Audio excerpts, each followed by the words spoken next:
Shalom, selamat datang kembali ke dalam PTG, Podcast Talk Within Generation. Dan hari ini saya, Sarah Sema atau biasa dipanggil Ica, akan memandu podcast pada hari ini. Dan saat ini sudah ada bersama dengan saya, narasumber kita, pembicara kita, seorang hamba Tuhan yang asik dan gaul banget nih.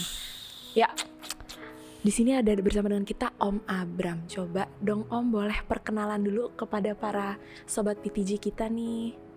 Shalom sobat PTG, gimana kabarnya? Saya Abram Endun, saat ini melayani di SLCC Jakarta. SLCC Jakarta dan apa lagi ya? Kabarnya baik banget. Oh, sehat dong? Sehat banget, sehat. Mungkin dari status gitu Om, gimana? Status saya sekarang menikah dan punya 1 istri, tidak akan menambah. Puji Tuhan. Anaknya 3, 1 perempuan, 2 laki-laki. Oke Om, kesibukannya nih Om sekarang lagi ngapain aja nih? Kesibukannya karena PSBB Corona ini di rumah aja. Terus bantu-bantu istri untuk jualan. Waduh, suami bersih-bersih baik hati. Rumah dan pelayanan sekali. Oke, siap, baik Om. Kalau gitu kita cukupkan dengan perkenalannya dan kita langsung masuk ke pembahasan kita. Oke. Jadi untuk tema kita hari ini kita mau berbicara tentang tabur tuai. Oke. Ya Om. Kalau misalnya mungkin di masyarakat umum tabur tuai orang-orang lebih kenal dengan sebutannya karma gitu Ya. Om. Aku pertama mau tahu dulu dong dari pendapat Om sendiri nih, tabur tuai itu apa sih? Oke. Tabur tuai itu sendiri sebenarnya tidak ada di dalam definisinya masyarakat Indonesia. Kebanyakan karena kita budaya timur itu lebih kepada karma. Dan definisi daripada karma sendiri menurut Kamus Besar Bahasa Indonesia itu adalah perbuatan manusia ketika ia hidup di dunia. Dan yang kedua pengertiannya adalah hukum karma adalah hukum sebab akibat. Ada aksi, ada reaksi. Demikian. Jadi kebanyakan karena kita orang-orang timur ini kebanyakan kita lebih mengenal yang namanya karma atau hukum karma. Dan hukum karma sendiri pun di dalam agama itu dikenal paling banyak itu di Hindu dan agama Buddha sendiri. Oh, oke Om. Baik, itu kan tadi kayak lebih ke arah definisi Betul, umumnya gitu betul. ya. Kalau misalnya kita tarik nih ke dalam firman Tuhan, karma dengan tabur tuai, Oke. karena dalam firman Tuhan tuh ada perbedaannya nggak sih Om? Atau pokoknya gimana deh definisi tabur tuai tapi dari segi firman Tuhan Oke. gitu. Secara kekristenan karma sendiri nggak dikenal di dalam kekristenan, karena kalau Ica melihat di terjemahan manapun, terjemahan bahasa Indonesia sehari-hari, terjemahan sederhana, mudah dibaca dan lain sebagainya, kata karma tersendiri adalah tidak terdapat di Alkitab. Oh, jadi nggak ada Nggak gitu ada kata sama karma sekali. gitu ya? Ya, nggak ada sama sekali, tetapi adanya adalah tabur dan tuai. Oleh sebab itu kekristenan mengenal yang namanya hukum tabur tuai. Sama juga bisa dikatakan ini adalah hukum sebab akibat. Ada aksi, ada reaksi. Demikian. Oh, oke. Makasih Om buat penjelasannya. Jadi kita lebih ngerti. Betul. Ternyata kalau dalam kekristenan Ya. kita lebih masuknya ke tabur tuai. Tabur tuai. Kalau di masyarakat nih Om, kalau yang Isya lihat gitu ya, kalau misalnya kita berbicara dengan tabur tuai, orang selalu konteksnya itu kayak negatif. Kalau misalnya saya berbuat suatu hal yang tidak baik, saya akan mendapatkan tidak baik. Apakah memang semua hal tentang tabur tuai itu apakah tentang negatif saja, atau ada ternyata dia punya sisi lain gitu, sisi positifnya seperti itu? Apakah ada Om? Kalau dikatakan semua itu sama sekali tidak, karena tabur tuai itu bukan hanya negatif, tetapi ada positifnya. Kalau kita baca terus di dalam Alkitab dari Kejadian sampai Wahyu itu berulang kali tabur tuai itu dari kejadian awal, dari kejadian pada pasal yang ketiga itu ketika manusia jatuh ke dalam dosa dan mereka Adam Hawa bersama dengan ular itu mereka punya yang namanya tuaian daripada apa yang mereka lakukan. Jadi ketika mereka jatuh di dalam dosa, mereka terima apa yang mereka tahu. Kalau kita baca di Alkitab pada surat Paulus dalam surat ke Galatia pada pasal yang ke-6, coba saya bacakan di sini. Tapi ini terjemahan sederhananya ya. Dikatakan gini, jangan keliru, janganlah menganggap keadilan dan kebenaran Allah bisa dipermainkan. Karena pada suatu hari nanti, cepat atau lambat, setiap kita manusia akan menuai apa yang kita tabur. Artinya kalau kamu hidup hanya untuk memuaskan keinginan badanimu, kamu akan menerima kebinasaan. Itu yang pertama. Tetapi kalau kamu terus hidup bergantung kepada pimpinan Roh Allah, kamu akan menerima hidup yang selama-lamanya. Itu yang kedua. Artinya ada yang kita tabur, ada yang kita tuai. Jadi pertanyaannya, mengapa sih konsep ini terjadi dalam kehidupan kita kan? Ya, yang pertama adalah kita masih hidup. Kita masih hidup. Kayak Ica masih hidup, saya juga masih hidup, teman-teman juga masih hidup. Dan yang kedua adalah kita percaya ada kehidupan setelah kematian. Dan kita tidak percaya yang namanya reinkarnasi. Kita percaya bahwa kita akan mati dan kita akan hidup selama-lamanya nanti. Tapi kita tidak dilahirkan kembali ke dalam dunia ini. Itu kekristenan. Kalau itu ada 2 poin. Mengapa ya? Terus ada yang ketiga adalah di Roma 3:23 bahwa semua orang manusia telah jatuh ke dalam dosa dan telah kehilangan kemuliaan Allah. Artinya yang ketiga adalah manusia semuanya berdosa. Oleh sebab itu tabur tuai ini ada di dalam kehidupan kita. Dan kita telah kehilangan kemuliaan Allah. Makanya yang tadi saya singgung bahwa di dalam Kejadian pada pasal yang ketiga itu, setelah manusia jatuh ke dalam dosa, mereka menerima apa yang mereka tabur karena melanggar ketentuan daripada Allah. Om. Kalau dari pandangan pribadi, konsep tabur tuai itu di dalam kehidupanku bahwa banyak banget. Contoh istilahnya gini, dari kecil bahkan SMP, SMA itu saya pribadi yang sangat keras, artinya tidak nurutlah sama orang tua. Padahal firman Tuhan katakan hormatilah ayahmu dan ibumu supaya lanjut umurmu di tanah yang dijanjikan Tuhan Allah kepadamu. Artinya ketika saya tidak menghormati orang tua, kehidupan saya akan ya begitu, tidak dihormati juga dengan anak saya nanti. Dan itu yang akan saya terima ke depannya. Om. Jadi tadi Om sempat sebut bahwa kenapa kita mengalami tabur tuai dalam hidup kita. Firstly karena kita masih hidup. Jadi as long kita masih hidup, hukum tabur tuai itu akan pasti berlaku gitu. Dan tadi aku dengar Om udah cerita nih sedikit tentang kehidupan Om gitu. Pada saat Om kecil tidak taat lah sama orang tua gitu. Dan ternyata ada kemungkinan saat ini hal itu akan terjadi pada Om dan anak Om gitu. Pada saat dulu masa kecil itu Om pernah berpikir gak sih, pernah sadar gak sih apa yang saya lakukan saat ini terhadap orang tua saya itu akan terjadi di masa depan terhadap saya gitu. Pernah gak sih Om?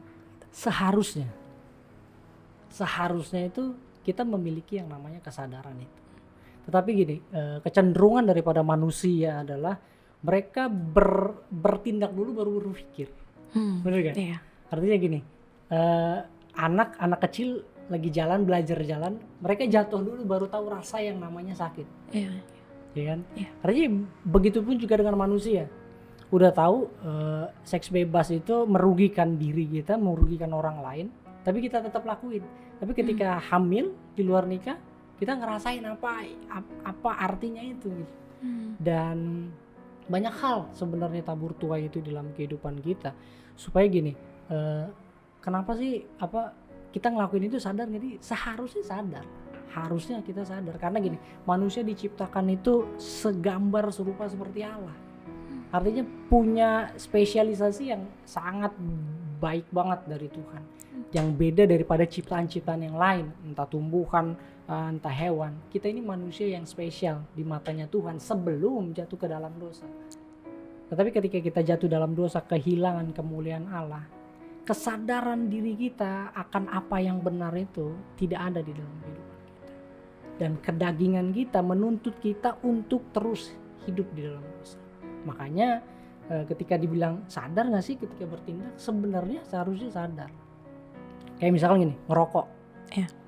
Padahal di dalam rokok itu ada tulisan merokok dapat menyebabkan kanker, gangguan kehamilan, bahkan membunuh nah gitu. bahkan membunuh. Apalagi yang rokok-rokok sekarang ini udah ada gambar, ada Semakin yang jelas ya, gitu. semakin jelas, artinya sudah ada buktinya.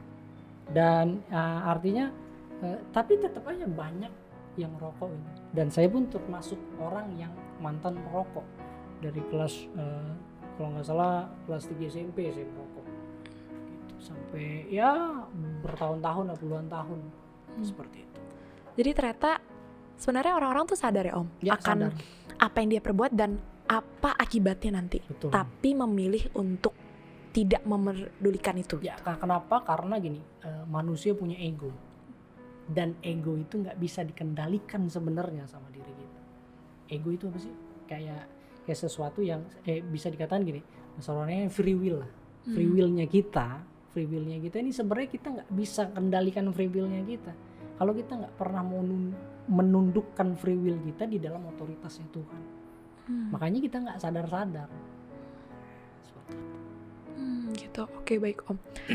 Jadi balik lagi ternyata akarnya ini ada tabur tuai yang ternyata berakibat kurang baik akibat perbuatan kita tuh ada free will kita di tengah-tengahnya gitu.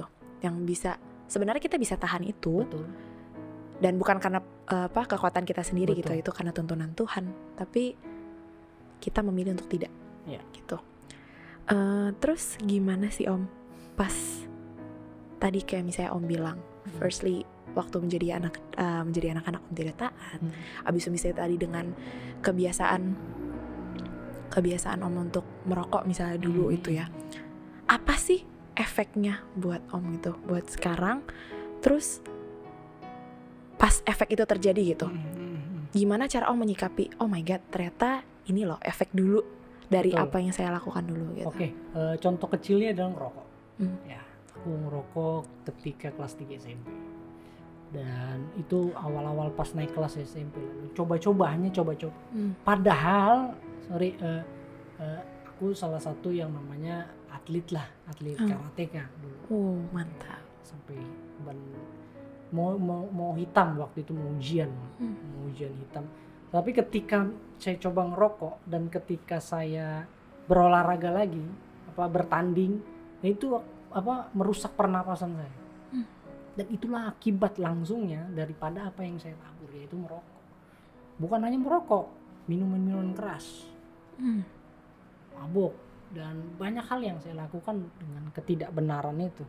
Jadi pasti selalu ada konsekuensi di masa lalu yang kita lakukan, pasti ada.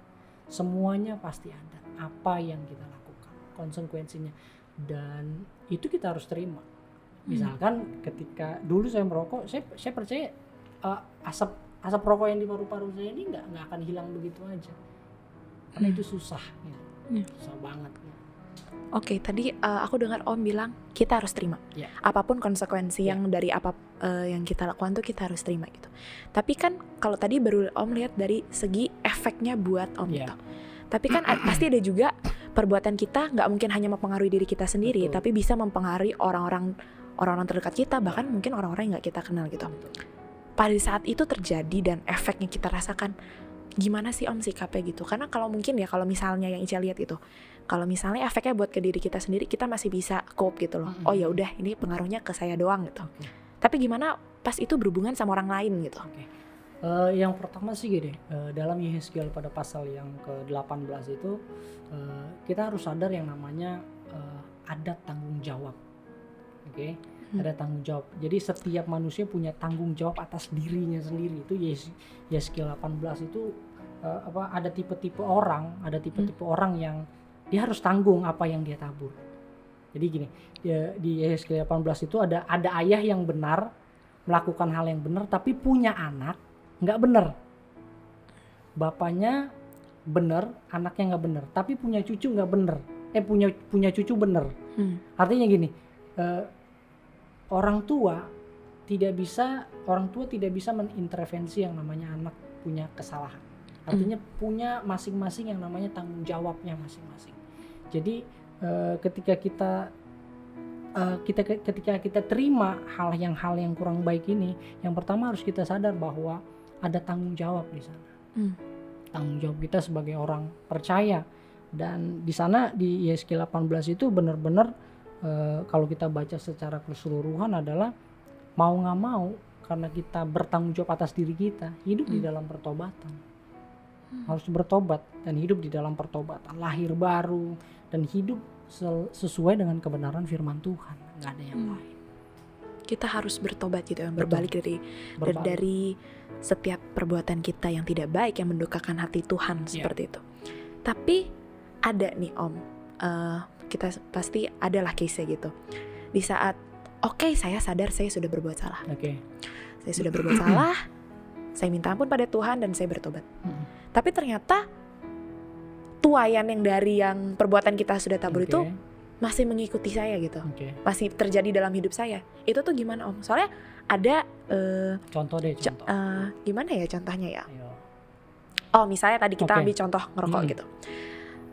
Dari muda ngerokok, terus akhirnya sadar, ini nggak baik, ini nggak baik, saya bertobat, saya stop ngerokok. Tapi ternyata akumulasi dari rokok-rokok itu gitu sudah menggerogoti paru-paru saya, dan akhirnya kita sebut worst case-nya sampai terjadi misalnya kanker paru-paru gitu. Itu gimana kita cope up with itu Om? Jadi kayak gimana cara kita ngatasin hal itu, sikap kita gimana sih? Kan tadi udah nih bertobatnya udah nih. Sudah, Tapi apalagi yang bisa kita lakuin gitu? Kayak gitu. Dalam Roma pada pasal yang ke-12 dikata ini, berubahlah oleh pembaharuan budimu. Artinya gini, kita harus punya pola pikir yang benar sesuai dengan kebenaran firman Tuhan. Artinya gini, saya melakukan hal yang tidak benar masa lalu, saya sudah bertobat, hidup di dalam pertobatan, dan ketika tua, saya menerima apa yang saya tabur. Entah itu nanti sakit kanker kah, entah itu penyakit apapun yang lain, kita akan terima. Yang pertama adalah kita punya pola pikir yang benar.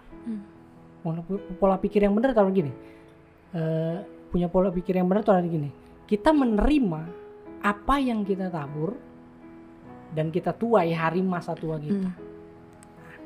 Pola pikir yang benar, menerima, dan yang kedua adalah berserah kepada Tuhan, nggak ada lagi. Terus hidup di dalam pertobatan. Karena ketika kita terima penyakit itu, misalkan apapun hal-hal yang tidak baik, kita akan menyadari bahwa segala sesuatu yang kita lakukan memang punya konsekuensi. Dan kita harus punya kesiapan diri menghadapi hal-hal yang demikian. Dan terus berpegang pada kebenaran firman Tuhan. Berarti kita harus membuka diri lah. Kita harus berpikir bahwa saya sudah bertobat, tapi tetap ini yang harus saya terima gitu. Apakah dalam keadaan seperti itu Om, boleh orang berpikir jangan-jangan Tuhan belum mengampuni saya gitu. Setelah tadi melakukan pertobatan atas kegiatan atas aktivitas ataupun perbuatan kita lakukan, jangan-jangan Tuhan belum mengampuni saya gitu atas apa yang telah saya lakukan dulu, sampai saya kok kayaknya apa yang saya terima saat ini ternyata lebih parah dari, dalam pikiran kita lebih parah dari apa yang sudah dilakukan dulu gitu. Makanya kita butuh yang namanya pola pikir yang benar sesuai dengan kebenaran firman Tuhan. Kalau kita mau tarik contoh di Alkitab itu banyak banget. Ayub itu kurang suci apa? Dia kurang bener apa ya? Bahkan firman Tuhan sendiri katakan sama iblis, lu ngeliat nggak hamba gue yang setia ya? Tuhan mengakui dia gitu. Tuhan ngakuin sampai 3 kali Tuhan ngakuin. Dan tetap tuh Ayub terima apa yang bukan dia lakukan gitu. Nah itu istilahnya kalau kita Ayub mau kecewa bisa dong, bisa banget. Tapi apa yang Ayub lakukan, Ayub tetap setia. Ayub tetap setia. Dan dia berpegang pada apa yang Tuhan janjikan di dalam kehidupan. Bukan hanya Ayub, tetapi Yusuf. Ketika dia dapat mimpi, saudara-saudaranya akhirnya dia dimusuhin sama saudara-saudaranya, dibuang, dijual. Bahkan ketika dijual jadi budak di Mesir. Udah gitu dipenjara gara-gara Tante Poti difitnah. Habis itu istilahnya, tapi Tuhan mengangkat dia. Sampai kita percaya sih kalau kita punya pola pikir yang benar atas apa yang kita lakukan masa lalu, kita percaya kita akan sanggup untuk menerimanya sesuai dengan kebenaran firman Tuhan. Mantap. Kalau Ayub bisa, kenapa kita enggak? Toh sama-sama hidup. Toh Tuhannya sama aja. Nah, Tuhannya sama. Iya. Yusuf bisa, kenapa kita enggak? Hmm. Terus saya tertarik mau ceritain nih, Ca, bahwa apa gini, ketika murid-murid Yesus jalan, murid-murid Yesus dia katakan gini, dia ngelihat orang buta yang lagi sejak lahirnya, dia katakan gini, Tuhan, itu dosanya dia atau dosa orang tuanya? Ya, tapi Tuhan Yesus katakan bukan dosanya dia atau bukan dosa orang tuanya, tetapi Tuhan menyatakan kemuliaan Tuhan atas hidup. Dan ketika Tuhan Yesus datang ke dia, Tuhan Yesus cuma suruh lu pergi ke Siloam, ke kolam Siloam, yang artinya yang diutus. Dan disitulah matanya ketika dibasuh dia melihat. Artinya apapun yang kita terima, masa lalu yang kita tabur, tuayan yang kita terima masa sekarang, itu tidak akan mengubah kasihnya Tuhan atas hidup. Punya pola pikir yang benar sesuai dengan kebenaran firman Tuhan. Jadi ternyata pada saat kita menerima apa yang kita tuai, apa yang sepatutnya kita tuai, kita harus membuka diri bukan hanya karena itu apa yang pantas kita dapatkan, tapi ternyata kita juga harus percaya bahwa Tuhan juga mampu mengerjakan sesuatu melalui apa yang terjadi pada kita itu, Om ya. Wah, mantep banget nih, Om. Apakah ada nih, Om, dalam kehidupan Om atau kisah Om yang bisa mungkin Om share dikit gitu, jadi kita lebih bisa lihat, oh ternyata bener loh, ini gak cuma teori, gak cuma pembahasan, jadi Sobat PTG juga bisa ngerti gitu, bisa lihat dari kesaksian hidup Om kayak gitu. Mau pilih yang mana ya? Oh terserah deh, terserah. Banyak banget ya. Jadi kehidupan masa lalu saya itu sungguh amat sangat menjijikan. Semua hal sudah dicoba. Bahkan dari sejak SMP lah semua hal itu dicoba, dari entah itu merokok, bahkan ngeri pokoknya. Kalau diceritakan itu sepertinya iblis bangga gitu, enggak. Artinya gini, semua hal yang saya lakukan ketika masa muda itu sampai sekarang sih masih muda. Mantap. Ya, jadi gini, cerita contoh kecilnya adalah yaitu saya merokok, saya ngeganja, terus apalagi seks bebas dan lain sebagainya itu sudah lakukan dengan gonta-ganti pacar.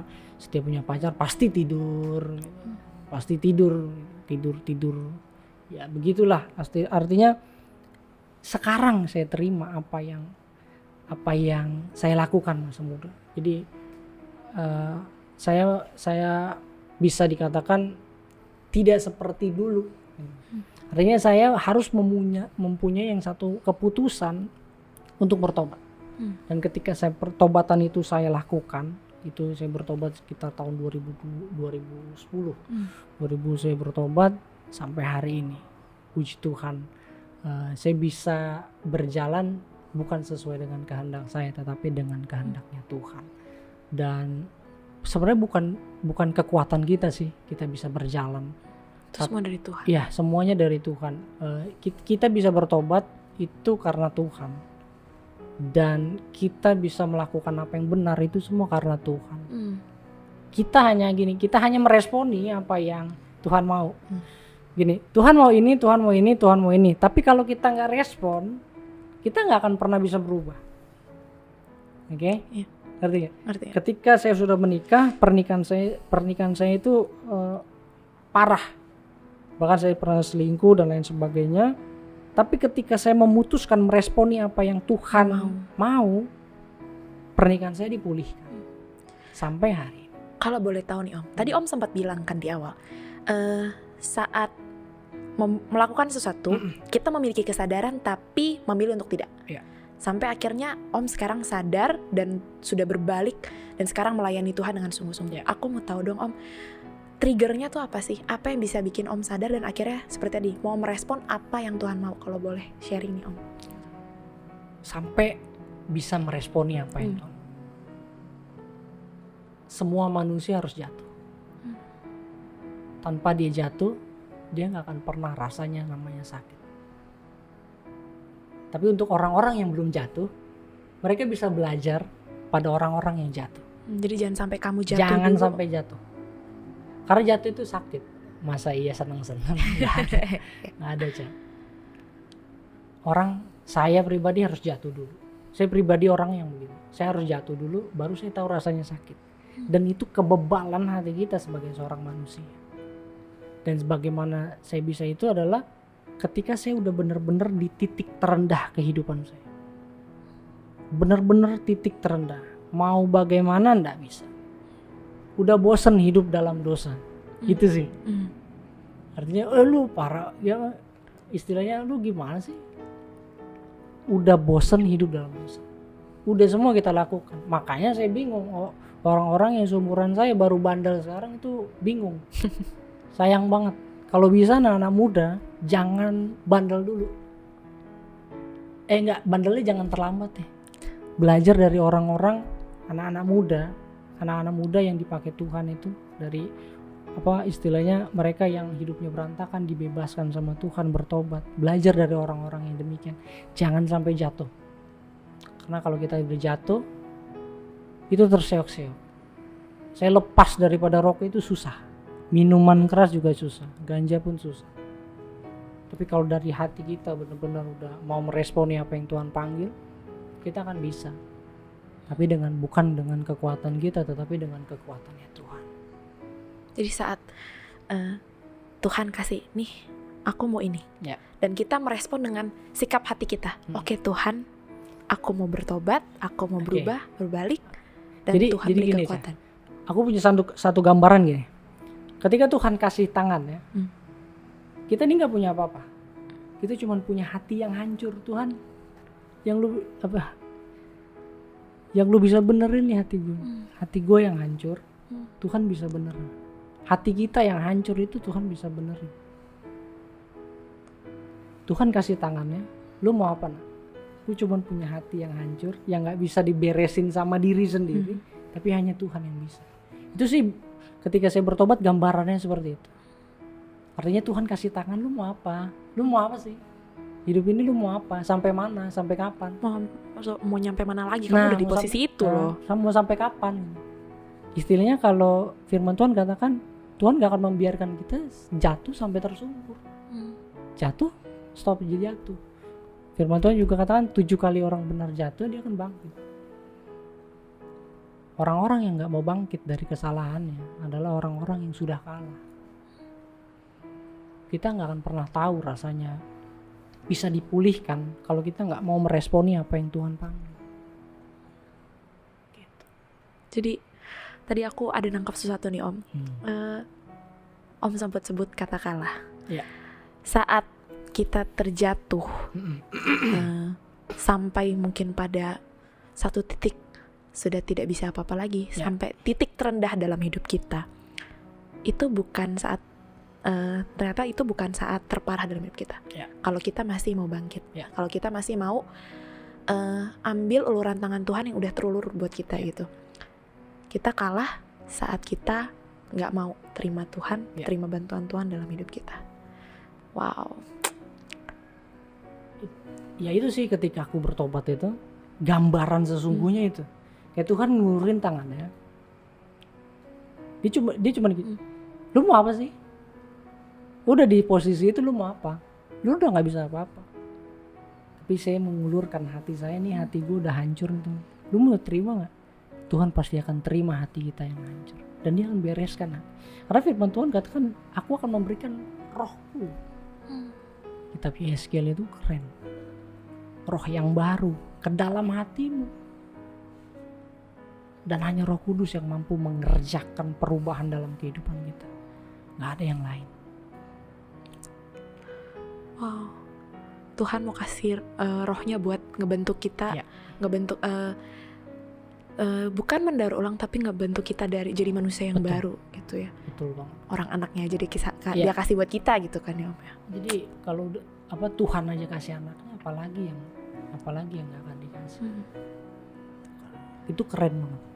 Kasihnya Tuhan itu sangat keren banget.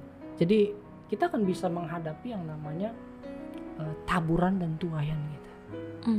Karena selama kita hidup, kita akan terima apa yang kita tabur. selama kita hidup. Karena kalau saya nggak bisa tanya orang mati, ya mereka nggak akan bangkit lagi. Oh, mantap Om. Tapi gini Om, itu tadi adalah kalau dari cerita Om, dari kita tadi sempat ngobrol gitu, orang menerima, dia sudah dalam posisi menerima apa yang seharusnya didapatkan. Yeah. Gitu. Bagaimana dengan orang-orang yang masih dalam titik dia mencoba-coba, masih menikmati hidup dalam dosa, hidup dalam ketidakbenaran, hidup jauh dari Tuhan? Apa sikap seperti apa yang harus dia ambil, atau apa sih Om punya caution apa nih gitu? Untuk kita bisa berubah, kita harus punya komunitas. Komunitas yang benar itu salah satu poin yang penting. Jadi ketika teman-teman kita lagi hidup di dalam dosa, sebenarnya mereka harus dirangkul, dan keputusan dia harus bergabung kepada komunitas yang benar, supaya gini, dia bisa menyikapi apa yang dia tabur. Karena kalau komunitasnya salah, ujung-ujungnya sampai tua pun akan salah. Karena pergaulan yang buruk merusak kebiasaan yang baik. Ibaratnya kalau misalnya dengan sebelum jatuh deadline nih tuayan dia berada dalam komunitas yang baik, dia dalam lingkungan yang baik, bertemu dengan orang-orang yang mampu support dia baik secara rohani seperti itu, dia akan tahu apa yang harus dia lakukan pada saat ternyata tuayan itu tiba di dalam kehidupan dia kayak gitu. Dan komunitas intinya adalah keluarganya. Nggak bisa gereja, harus dari keluarganya. Untuk pemulihan itu harus dari keluarga. Nah, sebab itu jika bapak-bapak yang masih berdosa harus bertobat. Karena kalau enggak, anak-anaknya akan brengsek kayak bapaknya, bahkan lebih jahat. Saya percaya itu. Karena apa yang ditabur orang tua itu yang akan juga dituai sama anak. Sama anak-anak. Sama anak-anaknya. Kayak begitu. Jadi apa yang terutama kalau misalnya tadi Om sebut bapak itu sebagai seorang kepala keluarga gitu. Intinya dia sebagai seorang pemimpin. Pada saat dia melakukan sesuatu dan dia tuai, ternyata itu nggak pengaruh buat dia doang, masa depan dia, tapi akan mempengaruhi, bahkan bisa kita sebut merusak masa depan anak-anaknya. Gitu. Betul.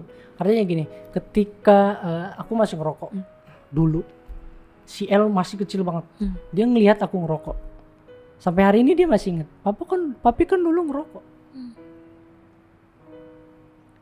Wow. Artinya gini, dia ingat apa yang dia lihat.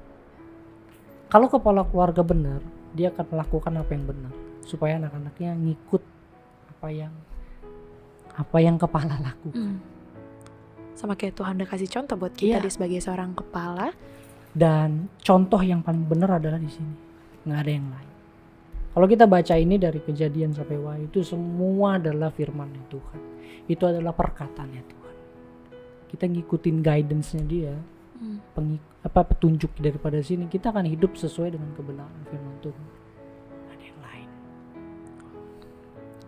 Alkitab adalah yang akan menuntun kita gitu. Karena itu isinya perkataan Tuhan, apa yang Tuhan mau gitu. Betul. Oke Om. Berarti ini kita udah bahas kayak tentang tabur tua ini panjang lebar kayak gitu-gitu. Gimana sih Om caranya? Supaya daripada udah keburu melakukan sesuatu, apa sih yang harus kita lakuin gitu? Tindakan bisa kita bilang preventifnya, supaya jangan sampai deh kamu ngelakuin ini, supaya kamu gak nyesel sama apa yang akan terjadi di depan nanti gitu. Satu-satunya adalah bertobat. Bertobat secara radikal. Jangan tomat. Habis tobat terus kumat. Tobat itu secara radikal. Radikal dari mana? Yang pertama, harus dari pola pikir. Kalau pola pikir benar, pertobatan kita langsung ke hati. Karena yang pertama diubah adalah mindset kita. Mindset pikiran kita ini sesuai nggak dengan firman Tuhan? Karena gini, kalau hidup sudah memutuskan meresponi untuk bertobat, dan kita hidup di dalam pertobatan, itu penting. Bertobat, Oke, bertobat. Hidup di dalam pertobatan. Ketiga adalah tuai apa yang kau hidupi ini. Jadi itu sikap yang simple, perkataan ya, tetapi susah dilakukan. Saya butuh waktu bertahun-tahun untuk bisa merespon apa yang Tuhan panggil. Itu susah banget untuk merespon. Padahal udah disediakan, tapi lu nggak mau respon. Untuk bisa bertobat, punya respon hati yang benar, pikiran yang diubahkan gitu. Supaya gini, ketika kita bertobat, kita bukan hanya bertobat, tapi bertobat secara radikal dari pikiran, hati, dan tindakan, supaya hidup kita selaras dengan kebenaran. Makanya itu disebut hidup di dalam pertobatan. Nah, ketika hidup di dalam pertobatan, firman Tuhan katakan ada yang namanya buah-buah pertobatan. Makanya hasilkan sesuai dengan buah-buah pertobatan. Itu keren. Itu konsepnya. 3. Bertobat, hidup di dalam pertobatan, hasilkan buah pertobatan. Supaya dinikmati banyak orang. Teman-teman SMP, SMA pada SMA saya pada heran ketika saya memutuskan menjadi hamba Tuhan. Lu gila, Bram. Hidup apa lu jadi hamba Tuhan? Lu gila, Bram. Dulu lu brengsek banget. Bener, Cak. Aku bilang kebenaran. Dan mereka melihat buahnya. Dan mereka kalau ketemu saya, mereka yang biasanya ngomong sembarangan, mereka tahan-tahan omongan. Aduh, di depan Bapak pendeta, ampun gitu. Artinya sebenarnya nggak enak juga sih, santai aja, biasa aja sebenarnya. Tapi gini, ketika kita hadir, ketika kita sudah menghasilkan buah pertobatan, buahnya kita dinikmatin orang akan ngikut ke kita. Supaya gini, kita bukan ngajak orang ke Yesus, tapi kita ajak Yesus ini ke orang supaya mereka ngelihat nih, Yesus tuh ada di kita. Kita jadi buktinya kita gitu. Jadi bukti. Supaya pada saat kita, kalau tadi misalnya dari 3 step yang Om bilang, kalau kita cuma bertobat, kita bisa ada kemungkinan besar kalau kita nggak lanjut ke step-step selanjutnya, kita akan jadi jatuh, jadi batu sandungan bahkan. Betul. Artinya gini, di Alkitab juga dikatakan bahwa Tuhan Yesus memberikan perumpamaan gini, ada rumah kotor dibersihin, ya kan? Ya. Tapi ketika udah bersih nggak ditempatin, teman-temannya ngajak lagi yang lain, gitu kan? Sama aja. Artinya gini, kita udah bersih, kita udah bertobat, bersih. Artinya jadi kita memutuskan diri untuk bertobat, kita bersih. Tapi kalau kita diem, kita nggak pernah baca Alkitab, kita nggak pernah ke gereja, kita nggak pernah mau dengar firman, kita nggak mau pujian penyembahan, membiasakan diri untuk baca Alkitab, itu akan balik, bahkan lebih parah. Dan itu sudah pernah saya lakukan. Ketika bertobat, ya udah hidup gue pikir bertobat tuh enak gitu. Bertobat tuh kita berubah, enggak kayak pahlawan-pahlawan bertopeng lah istilahnya. Berubah, enggak, bukan begitu. Tapi bertobat, memutuskan diri untuk bertobat, kalau kita enggak hidup di dalam pertobatan, percuma. Kalau teman-teman yang masih hidup enggak benar, mulai hidup di dalam pertobatan, supaya menghasilkan buah yang nikmat. Bukan hanya buat kita, tapi juga orang lain juga bisa menikmati gitu. Sip, mantep banget sih Om. Aku kayak dapet banyak banget, dan inti yang aku bisa dapetin tuh ternyata dari tabur tuai ini erat kaitannya sama kita hidup taat sama Tuhan, kita hidup dalam pertobatan tadi kayak gitu. Baik, kita sudah ada di penghujung acara kita nih Om. Mau bilang makasih banget sama Om. Udah sharing, gak cuma dari firman Tuhan, tapi cerita kehidupan pribadi Om gitu, yang bisa bikin jadi contoh buat kita, buat aku dan juga buat sobat PTG yang lain, buat ngerti ini loh, tabur tuai itu ini. Dalam firman Tuhan dibilang apa, dan kita harus melakukan seperti apa kayak gitu. Terima kasih banget sama-sama Om, Ica, sudah hadir di sini. Semoga nggak bosan-bosan kalau misalnya kita undang lagi buat sharing-sharing lagi ke depannya. Sip, makasih Om, Tuhan memberkati. Dan juga buat sobat PTG, Jangan bosan-bosan juga untuk stay tune sama kita di PTG untuk dengerin topik-topik yang lainnya akan kita bahas. Sekian untuk podcast kita hari ini. Sampai bertemu di episode PTG yang lain, Podcast Talk Within Generation, Perceive Life from Another Perspective. Shalom.